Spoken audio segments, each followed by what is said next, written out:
नमस्कार, मैं Niki Maurya. Welcome to my channel SS Bharat. अभी हमारे साथ है एक महिला मुखिया प्रत्याशी, इनका नाम है नीतू साई।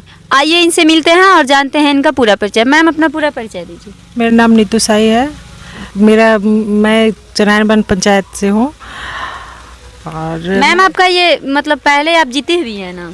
नहीं, इससे पहले मतलब मेरे खानदान में परंपरा आती रही है। हर कोई ना कोई समाज से जुड़ा रहता है।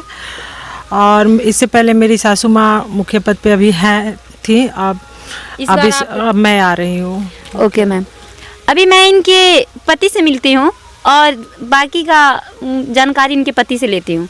आइए मिलते हैं इनके पति से। सर, अपना परिचय दीजिए। मेरा नाम विवेक शाही है। वैसे इस नाम से बहुत कम ही लोग मुझे जानते हैं। सभी लोग यहाँ मिंकू के नाम से मुझे जानते हैं। मिंकू शाही या फिर मिंकू भैया ही कहते हैं सारे लोग यहाँ। तो मेरा नाम मिंकू शाही हुआ। मेरे पिताजी का नाम स्वर्गीय विजय प्रसाद शाही है। मेरा घर चनायन बांध है। और अभी फ़िलहाल मेरी माँ वर्तमान में यहाँ पर मुखिया हैं। और इस बार उनके अस्वस्थ होने के कारण मेरी पत्नी मुखिया के चुनाव में लड़ रही हैं। 5 साल जब आपकी माँ जीती हुई थी तो सब कुछ तो आप ही करते होंगे? जी नहीं, ऐसी कोई बात नहीं है। हमारे यहाँ परंपरा ये रही है कि जब सरकार ने, सबसे पहले तो मैं जितने भी लोग श्रोतागण हैं और मेरे पंचायत के वासी, मेरे भाई और मेरे जो गार्जियन लोग हैं, उन सभी को हाथ जोड़ के प्रणाम करना चाहूँगा। और सभी से ये निवेदन है कि मेरी बातों को बहुत ध्यानपूर्वक एवं आराम से सुने। देखिए, ऐसा आपने जो अभी सवाल किया, अक्सर ऐसा होता है कि जो महिला प्रत्याशी होती हैं उनका कार्यभार कोई ना कोई पुरुष ही देखता है। देखिए, मैं बस सहायक का काम कर सकता हूँ, लेकिन जो ये काम कर रहा है, जो मतलब आपको कैंडिडेट है, जैसे मुखिया जब महिला है तो उनको अपना काम समझना चाहिए। जिम्मेदारियां हर किसी को अपनी समझनी चाहिए। तो मेरे साथ ऐसा था कुछ कि समाज के बीच में तो मैं रहता ही हूँ, तो कुछ काम मैं भी देखता था और ज़्यादातर काम मेरी माताजी ही देखती थी। ओके सर, अभी वो अस्वस्थ हैं, इसीलिए मैं तो उनसे बात नहीं कर पाऊंगी, ना ही अपनी जनता को दिखा पाऊंगी। इसीलिए मैं आपसे पूछ रही हूँ कि इन 5 साल में आप क्या किए हैं, आपकी माँ के द्वारा क्या क्या किया गया है काम? देखिए, जो विगत 5 साल बीते हैं, इनमें हमारे गांव में हमारे पूरे पंचायत में सबसे बड़ी समस्या सड़क की थी जी। हमारे यहाँ बहुत सारी सड़कें ऐसी थी जो कि परिचालन के लायक भी नहीं थी। तो हमारा सबसे पहला टारगेट ये था कि हम अपने गांव की सड़कों को दुरुस्त करें। और सभी लोगों के समर्थन से, गांव के लोगों के समर्थन और सरकार की मदद से हमने काफ़ी हद तक ये काम अपना पूरा भी किया है।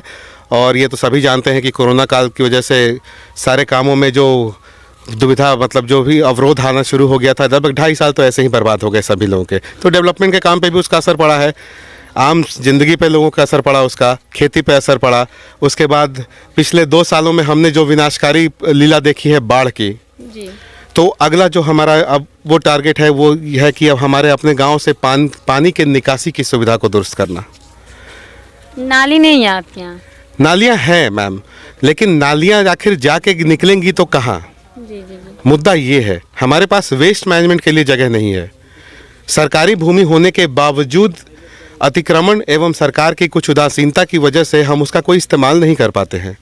आप जिस सड़क से आई होंगी तो आप अक्सर देखते होंगे कि सबका घर सड़क के बिल्कुल नज़दीक ही है। तो अगर हम नाली बनवाने भी जाते हैं तो वहाँ पर मुझे किसी न किसी का आशियाना उजाड़ना पड़ेगा, और इसके लिए सरकार की तरफ से हमें कोई मदद नहीं मिल पाती है। आप सीओ के पास आवेदन दीजिए, वो आएंगे, देखेंगे, करेंगे, तब तक 3-4 महीने बीत जाते हैं।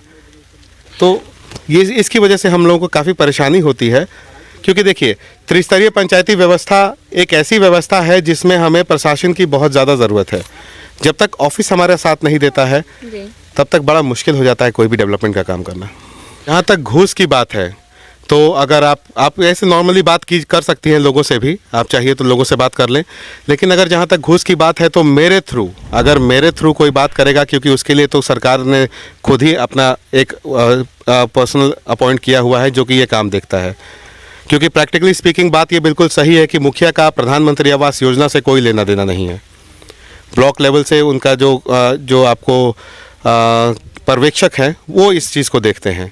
हम यहाँ पर बस ये तय करते हैं कि जो लिस्ट आई है उसमें से जो सही नाम है उनको प्रेषित कर सकते हैं आगे। ओके सर, तो अभी आप वोट के लिए जब घूम रहे हैं तो ऐसा कैंडिडेट आपको दिखता है जिसको पीएम आवास की अति आवश्यक हो और आपके रीजन में भी उसको नहीं मिला हो? बिल्कुल दिखता है मैम, बिल्कुल दिखते हैं तो ऐसे। उन व्यक्तियों के लिए आपके मन में क्या विचार है? देखिए मैम, सीधी सी बात है, अगर क्योंकि जो लिस्ट हमारे पास आती है वो ऊपर से बन के आती है, प्रधानमंत्री आवास योजना की लिस्टिंग ऊपर से बन के आती है। और यहाँ पर मेरा साफ कहना है कि अगर आपको किसी भी चीज़ में पारदर्शिता चाहिए तो ग्राउंड लेवल पे, ज़मीनी स्तर पे उसका सर्वे होना चाहिए, उसका सर्वेक्षण होना चाहिए। ये सर्वेक्षण ऑफिसों में बैठ के अगर होगा, पटना में बैठ के या फिर बेतिया में बैठ के, तो आपको सही रिपोर्ट नहीं मिलेगी मैम। इसके लिए आपको ज़मीन पे आना पड़ेगा, ज़मीन पे सर्वेक्षण की ज़रूरत है। ओके सर, अभी आप किस मैनिफेस्टो से फिर इस चुनाव में आए हैं? सिर्फ और सिर्फ डेवलपमेंट। इसके पहले जो काम अधूरा है आपका, बिल्कुल। कोरोना काल में आप लोगों ने काम नहीं किया है, उसमें से क्या, जब आप जीत के आइएगा तो सबसे पहले क्या करना चाहते हैं? मैंने अभी तो इधर पहले आपको बताया था कि कुछ सड़कें हमारे यहाँ जो अभी भी बच गई हैं, सबसे पहले सड़कों का जीर्णोद्धार। उसके बाद जो सबसे बड़ी प्रायोरिटी मेरी होगी वो होगी जल निकास, क्योंकि मैं गांव में रहता हूँ। ये एक कृषि प्रधान क्षेत्र है, यहाँ गन्ने की खेती बहुत होती है, गेहूँ, धान, हर चीज़ की खेती होती है। इस बार अगर आप हमारे यहाँ जैसे आप आए होंगे तो रास्ते में आपने देखा होगा कि यहाँ पे 80% गन्ने की फसल बर्बाद हो गई, सिर्फ और सिर्फ पानी के निकास ना होने की वजह से। तो वाटर मैनेजमेंट की सुविधा मुझे यहाँ पर लानी है। और दूसरा जो सबसे बड़ा मुद्दा मेरे नज़र में आता है वो है हमारे यहाँ के जो बच्चे हैं, स्कूल तो हैं, पढ़ाई भी होती है, लेकिन सिर्फ पढ़ाई से डेवलपमेंट नहीं हो सकता है बच्चों का।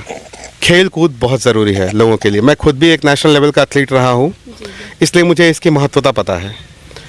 तो मैं ये कोशिश करूँगा कि आने वाले जो 5 साल हैं उनमें खेल कूद की व्यवस्था की जाए। उसके लिए सरकार से मैंने कोशिश भी की है बात करने की, अपने अंचल लेवल पे भी। अब इसके बाद हम लोग कोशिश करेंगे आगे, अब जिला लेवल पे बात करके, कि एक प्लेग्राउंड जो कि सिर्फ और सिर्फ बच्चों के खेलने के लिए हो, वहाँ पर अब लोग अपने धान का दंवरी ना करें, वहाँ पर लोग अपने बारात ना टिकाएं, लेकिन वो सिर्फ और सिर्फ बच्चों के खेलने के लिए अलॉट हो, ऐसी जगह हमें सरकार से उपलब्ध कराई जाए। ओके सर, और आपके पंचायत के जो वृद्ध लोग हैं उनके लिए आपकी क्या सोच है? मैम, वृद्ध लोगों के लिए तो देखिए सोचने की आवश्यकता ज़्यादा नहीं होनी चाहिए, क्योंकि हमारे गांव के में ये संस्कार है, हमारे गांव के ऐसे संस्कार है कि बच्चे जो हैं वो अपने वृद्धों का बहुत ध्यान रखते हैं। ऐसी कोई बात नहीं है, अगर ऐसा होता तो वृद्ध आश्रम नहीं खुला होता। मैम, आप मेरे एरिया में पूरे आसपास पता करिए कि इस एरिया के आसपास एक भी वृद्धाश्रम नहीं है। शायद यही कारण हो, जहाँ पर ऐसी सुविधा है। मैं जानता हूँ ऐसे हैं लड़के, ऐसे बच्चे होते हैं, लेकिन जहाँ तक अगर किसी वृद्ध को कोई परेशानी है, हमारे पंचायत में अगर किसी तरह की कोई प्रॉब्लम होती है वैसी, तो हमारी तरफ से पूरी, क्योंकि देखिए हमारे लिए ये मुखिया का चुनाव सिर्फ एक पद है। मेरा परिवार, मेरे परदादा बाबू हरगुन प्रसाद शाही, उनके बारे में अगर आप किसी से भी पूछेंगे तो वो आपको बताएंगे, वो एक्स मिनिस्टर रह चुके हैं, एमएलए रह चुके हैं। उसके बाद हमारे दादाजी थे, धर्मात्मा थे। हमारे पिताजी के बारे में अगर आप जानकारी लेना चाहें, स्वर्गीय विजय प्रसाद शाही, तो बच्चे बच्चे उनको जानते हैं। तो शायद इस समाज के बीच में रहने का ही ये कारण है कि ये लोग हमें जानते हैं, हमें मानते हैं। तो अगर मैं समाज से जुड़ा हूँ तो समाज में जुड़े रहने का मतलब है कि ये मान सम्मान और संस्कार समाज में मैं भी दूँ। Okay, thank you sir. मतलब आप महिला प्रत्याशी हैं, इसीलिए मैं पूछ रही हूँ आपसे कि लड़की और महिलाओं के बारे में आपकी क्या राय है? लड़की और महिलाओं के लिए शिक्षा के साथ साथ मैं उनको आत्मनिर्भर बनाना चाहती हूँ कि उनको शिक्षा मिले और वो अपने मतलब यहाँ से जब वो शादी करके कहीं दूसरे पंचायत में जाए तो अपने हाँ मेरे पंचायत का नाम रोशन करे। मैं अपने यहाँ सबसे पहले सिलाई सेंटर और कंप्यूटर, लड़कियों को मैं कंप्यूटर की तरफ भी ले जाना चाहती हूँ, कंप्यूटर से जोड़ना चाहती हूँ, ताकि बाहर में ऐसा नहीं है कि इस पंचायत से शादी करके दूसरे पंचायत में जाए तो गाँव में रहे, क्योंकि वो शहर में भी जा सकती हैं।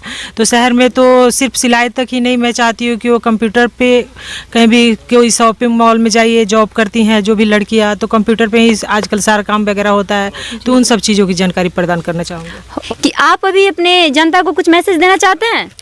जी, अब तो मैं क्या मैसेज दूं अपनी जनता को। जनता का तो प्यार हमारे साथ हमेशा से मिलता आया है और मेरी यही आकांक्षा है कि आगे भी उनका प्यार मुझे मिलता रहेगा। देखिए, मैसेज में बस मैं इतना कहना चाहूँगा कि देखिए, आपके घर में अगर किसी की तबीयत अगर ख़राब होती है तो आप डॉक्टर को के पास जाते हैं तो उसकी जाति नहीं देखते हैं, ये नहीं देखते हैं कि ये बड़ा डॉक्टर है या छोटा डॉक्टर है, आप ये देखते हैं कि हाँ ये बढ़िया डॉक्टर है या नहीं। तो जब आप वोट देने जाएं पंचायत चुनाव के लिए तो मेरा निवेदन अच्छे प्रत्याशी का चुनाव करें और सुशिक्षित और अच्छा प्रत्याशी ही आपको 5 साल तक आगे पंचायत को लेके जा सकता है। वरना अभी तो खैर क्या कहूँ मैं, ऐसे हैं हाथ फैला के आने वाले बहुत हैं आपके दरवाजे पर, सब लोग आते हैं, मैं भी आया हूँ, लेकिन चुनाव आपको करना है। आपके कहने का मतलब है कि जनता खुद डिसाइड कर ले उसे 5 दिन का सुख चाहिए या 5 साल का। बिल्कुल मैम, अभी लोग आते हैं, बहुत सारे मन लुभावन चीज़ें बताते हैं कि हमरा के वोट दी, हम रउआ घर बनवा देता नहीं 2 महीना में। अरे रउर लड़का के तबीयत खराब बा रखी 2000 रुपया जाई दिखा के आई। तो मैं बस इतना कहना चाहूँगा जनता से कि ये चुनाव आते ही क्यों इतनी चिंता लोगों के मन में आपके प्रति जाग जाती है। ये चिंता पूरे 5 साल रहनी चाहिए। ये जो मतलब क्या कहूँ मैं कहता हूँ ये जो आपको एक कर्म है, ये जो आपको इतने अच्छे कर्म है, ये सारे प्रत्याशी जो अभी करते हैं चुनाव के वक्त, ये हर 5 साल पूरे 5 साल तक करना चाहिए, ताकि लोग आपको ये जाने कि हाँ आप क्या हैं। आपने मुझसे इतनी देर बात की है, मैंने कभी अभी तक आपसे एक बार भी ये नहीं बोला कि मैंने जनता के लिए ये करना है, कभी नहीं कुछ बोला मैंने। हमें ये डेवलपमेंट लाना है, मुझे इस समाज में बदलाव चाहिए, मुझे इस समाज की सोच में बदलाव चाहिए। मैं शिक्षित हूँ और मैं चाहता हूँ कि मेरे जैसे और भी जितने शिक्षित युवा हैं, वो महिला हो या पुरुष हो, जो बुजुर्ग हैं, जिनके अनुभव की हमें आवश्यकता है। देखिए आप कितनी भी शिक्षा लेके आ जाए, मैं एक छोटी सी कहावत हमेशा सुनता आता हूँ, कहता हूँ मैं कि खेत में जब ट्रैक्टर कहीं फंस जाता है ना, तो वहाँ से निकालने के लिए एक अनपढ़ ड्राइवर की ज़रूरत पड़ती है। एक आपको बीटेक किया हुआ इंजीनियर उस गाड़ी को नहीं निकाल सकता है। तो जहाँ जिस तरह के लोगों की ज़रूरत हो वहाँ उनकी सहभागिता होनी चाहिए, बस मेरा यही व्यू है। Okay, thank you sir. मेरी शुभकामनाएं आपके साथ हैं। बने रहिए मेरे चैनल एसएस भारत के साथ। Please like share and subscribe my channel SS Bharat. जय हिंद।